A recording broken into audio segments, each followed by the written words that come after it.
The వో of God. ఈ video చివరి వరకు చూడండి. దేవుని ఆశీర్వాదాలు పొందండి. దేవుని నామములో మీకు నా హృదయపూర్వక వందనములు.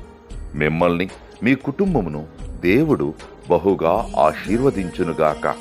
ఈరోజు మీ రాకపోకలి యందు మీరు చేసే ప్రతి పనిలోనూ దేవుడు మీకు తోడుగా ఉండునుగాక. మీరు ఊహించిన అద్భుతాలు, ఆశ్చర్యకార్యాలు ఈరోజు మీ దేవుడు నీ జీవితంలో చేయునుగాక. ఈరోజు నీ దేవుడు నీతో మాట్లాడే మాట, నీవిక నేమాత్రము కన్నీళ్లు విడువవు. ఆయన నీ మొర విని నిశ్చయముగా నిన్ను కరుణించును. యెషయా 30:19. You shall weep no more. He will be very gracious to you at the sound of your cry. Isaiah chapter 30 verses 19. నేను విడువనయ్యా.